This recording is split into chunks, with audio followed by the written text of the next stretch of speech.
Главное, что происходит прямо сейчас, это не случившееся перемирие между Россией и Украиной на День Победы. Мы это уже обсуждали. Путин предложил перемирие на 2 суток, 8 и 9 мая, чтобы спокойно провести парад. Владимир Зеленский же объявил об одностороннем режиме тишины, начиная с полуночи 6 мая. Не случилось ни того, ни другого. Российская сторона режим тишины не приняла, боевые действия и прилеты продолжились. Страна украинская же действует, как и обещала, зеркально. Боевые действия продолжаются, по российской территории с утра прилетело более 200 дронов. Снова атакована нефтяная инфраструктура. В результате атаки на здание аэронавигации приостановили работу 13 аэропортов Юга России. 14 тысяч пассажиров попали под задержку и отмену рейсов. Таким образом, парад в Москве будет проходить в момент активных боевых действий и взаимных ударов. Да, в столицу свезли все возможные силы ПВО, что, видимо, очень помогает бить по всей остальной территории страны. Но реально опасное действие – это выключение мобильного интернета по всему городу 9 мая. Прежде чем обсудим происходящее, напомню, по ссылке в описании мы собрали актуальные способы по обходу ограничений интернета. Там есть как бесплатные, так и платные способы. Среди платных обратите внимание на Blank VPN, он в лидерах нашего рейтинга VPN в последнее время. Спонсирует обновление гайда сервис MaxSwap. Они выпускают виртуальные карты, которые можно оформить буквально за 5 минут, пополнять криптой, а тратить за границей. Теперь к ролику.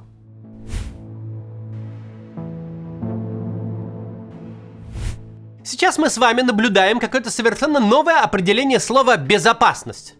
Оказывается, безопасность – это когда в условиях воздушной атаки вы оставляете людей без связи. Чтобы нельзя было, в случае чего, связаться с родственниками. Негде было найти ближайшее убежище, прочитать новости и понять, где бахает, куда ходить, а куда не ходить. Безопасность – это когда ты остаешься в полном информационном вакууме один на один с угрозой. Мы знаем из опыта, что отключение связи на судьбу дронов и их точность не влияет вообще никак. Не будем рассуждать, как там все у них технически устроено. Факт в том, что по мере нарастания блокировок прилетов становится больше, а ущерб от них тяжелее. Единственные, на кого отключение связи влияют, это люди, которые под дронами этими сидят.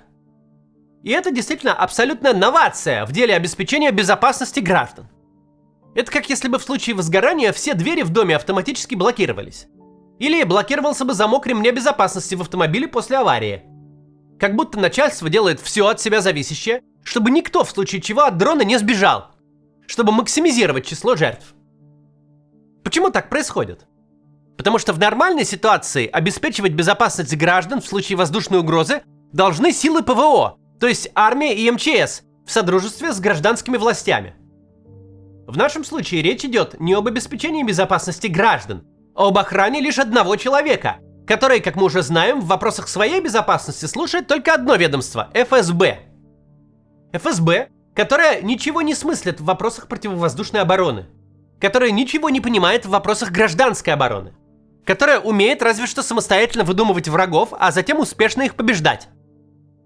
Мы с вами уже об этом говорили. Чекисты, которым в руки попала политическая власть, не умеют в политику, вообще не соображают, как устроено общество. И к данному вопросу это тоже относится. Чекисты настолько же способны выполнять функции администрации президента, как способны выполнять функции ПВО и МЧС. Они могут прийти к Путину, чрезвычайно дремучему в технических вопросах человеку, и ему отчитаться, как защитили парад. Очень решительно защитили. Очень брутально. Все вышки выключили. Ни одна мышь не проскочит. Какое это имеет отношение, собственно, к обеспечению безопасности? А для ФСБ этот вопрос не стоит. Для ФСБ в их взаимодействии с начальником важно, что они приняли меры. Оставить без связи столицу, город с населением как 3 небольшие европейские страны, звучит очень солидно. Звучит так, что за ценой мы не постоим. И ради того, чтобы начальник смог на 40 минут появиться на публике, жизнь 15 миллионов человек будет поставлена на паузу. Это почерк спецслужб, как он есть. Когда защитой от любой угрозы считается какое-то ограничение в жизни граждан. Чем более это ограничение свирепо, тем серьезнее и надежнее защита. С точки зрения спецслужб, оставить столицу без связи – это действие очень сильного государства. Ведь оставят, и по их представлениям никто не вякнет. Сильное же государство, которое может делать все, что хочет, не оборачиваясь ни на чьи проблемы, это, по мнению чекистов, государство безопасное. Нельзя сказать, что логика эта совсем не работает. В тех случаях, с которыми в основном имеет дело ФСБ, в случаях с врагами вымышленными и гражданскими, она очень даже применима. Когда речь идет об ЛГБТ-терроризме, когда надо в лагеря закатать директора гей-клуба, то проблем вообще нет никаких. Вот он был террорист, а вот мы его вычислили по реестру юрлиц, и вот мы его посадили. Прелесть ЛГБТ-террористов, донатеров ФБК и прочих граждан с одиночными пикетами выходящих в том, что они безоружны. Борьба с ними никогда не приведет ФСБ к конфликту с реальностью. Они же не собирались ничего взрывать, никого убивать, никакой терминал с нефтью поджигать тоже не хотели. Очень хорошо работают репрессии и ограничения во имя обеспечения безопасности против тех, кто никакой опасности никогда не представлял.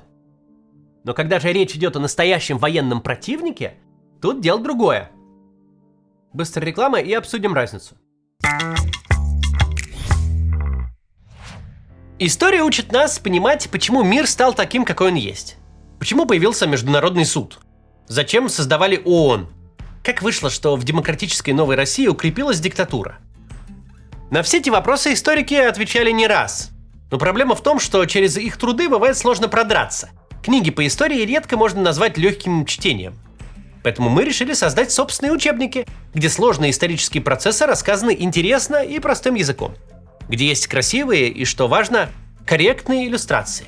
Такие, чтобы каждый разворот хотелось рассматривать. Мы сосредоточились сейчас на двух периодах. Во-первых, на истории Новой России. Ее события влияют и на нашу жизнь до сих пор. Если вы хотите разобраться, как приходила экономическая реформа, какие были альтернативы, как победа Ельцина в 93-м создала предпосылки для появления путинской автократии и диктатуры, и как эта самая автократия формировалась, тогда покупайте книгу «История Новой России». Второй же период, по сути, сформировал все современное мироустройство. И он коснулся почти каждой российской семьи, советской семьи еще. Это Вторая мировая война.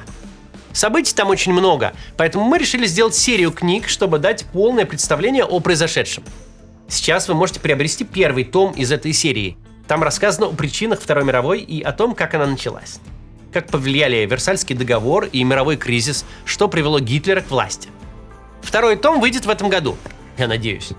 Его печать мы частично финансируем с продаж первого тиража. Так что, если хотите поддержать наш проект, покупайте книгу. Еще можно пожертвование сделать. Важный момент. Покупать мои книги в России законно. Вы ничего не нарушаете. Качество у обеих книг отличное. Они могут стать хорошим подарком и украсить интерьер. А еще у нас в магазине есть мерч. Можете вместе с книгой купить, например, худи с надписью «До завтра». Моим почерком. Кривоватым. Ну, ладно, нормальным почерком. Ссылка на наш магазин в описании. Ну, продолжаем. Так вот, когда же речь идет о военном противнике, то тут случается конфуз. Военный противник вооружен и может оказаться нечувствителен к тем мерам безопасности, которые вы там себе нафантазировали. Уголовное дело против политического активиста работает всегда. Дубинки против протестующих тоже. А вот дрон отключения интернета-то не боится. И против Зеленского уголовные дела заводить тоже бесполезно. Поэтому и получается, что в данном случае чекисты воюют не с противником. Обеспечивая то, что они понимают под безопасностью, спецслужбы воюют на стороне противника. ВСУ бьют по нефтяной и промышленной инфраструктуре, а ФСБ по инфраструктуре связи. ВСУ в вышки даже стрелять не надо, их отключает за него ФСБ. Это что касается практической стороны вопроса. Но идеологическая сторона, публичная репрезентация происходящего, тоже важна. И тут мы в очередной раз видим, до какой степени режим наш держится за ритуалы. Во-первых, казалось бы, 5-й раз праздновать чужую победу во время собственной, мягко говоря, не особо успешной и бессмысленной войны, это как-то не очень уместно выглядит. Зачем лишний раз напоминать всем про дедов, которые прошли от Москвы до Берлина, в то время как ты сам все еще берешь малую токмачку? Зачем лишний раз отсылаться к Великой Отечественной, напоминая людям, что нынешняя война уже давно обогнала ее по длительности? Зачем лишний раз заставлять всех невольно сравнивать ту армию, которая марширует по брусчатке, с той, которая существует на самом деле? Широкое празднование Дня Победы не помогает целям агитации и пропаганды. Вся эта потешная национальная гордость, все эти игры в верховного главнокомандующего, вся эта блестящая показуха хороша лишь для мирного времени. Для времени, когда никто не знает о мясных штурмах, когда все не задолбались окончательно 5-й год брать Купянск. Для времени, когда государство еще не показало, на что оно способно в реальной войне. Парадный блеск в нынешних обстоятельствах может только раздражать. Ведь все понимают, а милитаристы понимают тем более, что никакой победы не будет. Будет просто вечная война, грязь и смерть. Во-вторых, это реально небезопасно. В момент, когда Украина действительно преуспела и в ракета, и в дроностроении, когда в отдельные дни украинские удары по российской территории уже более массовые, чем российские по украинской, когда ПВО, очевидно, не справляется, в такой момент собирать кучу военнослужащих, пусть даже без техники, в одном конкретном и хорошо известном месте не выглядит как великолепная идея. На дворе не 23-й год. Украина достает уже до Екатеринбурга. Москва, по сравнению с Уралом, уж практически на линии фронта находится. Проведение парада сейчас – это реальная угроза. К тому же парад заведомо не может никого обрадовать. Воюющая армия и зетники, знакомые с реальным положением дел на фронте, будут в ярости от очередного карнавала во время чумы. От того, что пока наши парни гибнут за руины коровника, эти все празднуют. Победа у них, понимаешь? Людям, которые не настолько следят за войной, но сталкиваются с ее экономическими и социальными последствиями, лишний раз напомнят, что ни конца, ни края этому нет.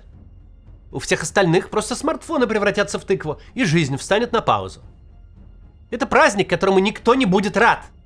Но очевидно, что для Путина ритуал этот неотменяем. Его можно сократить, можно провести без техники и почти без людей. Но отменить его означает признать, что все пошло не так, что страна настолько не управляется, настолько утрачен контроль, что даже главный для режима праздник теперь провести невозможно.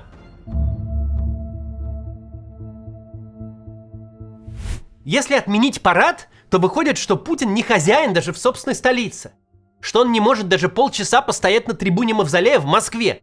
Что он собственную безопасность на Красной площади обеспечить не в состоянии. И какая он власть после этого? Что это за власть такая, которая вынуждена постоянно скрываться и прятаться? Что это за власть, которая на свежем воздухе показаться опасается? С этой точки зрения, да, парад отменять нельзя. Он никому не нужен, никого не обрадует. Но отменить обязательное ежегодное появление Путина на улице перед гражданами значит дать явный сигнал о том, что все пошло не так. Что все не в порядке. С войной, с экономикой, с управлением, с лидерством, со всем. Получается безвыходный парадокс. Широкое празднование чужой победы никому не нужно и всех будет только раздражать. Отмена широкого празднования чужой победы – это способ сказать всем, что никакого президента и верховного главнокомандующего в стране сейчас нет. Есть какой-то странный чиновник, который без разрешения из Киева не может чувствовать себя в безопасности даже в Москве. Планировали парад в столице противника, а теперь не могут провести на Красной площади. Символическое значение ошеломляющее. А парад этот действительно же никому не нужен.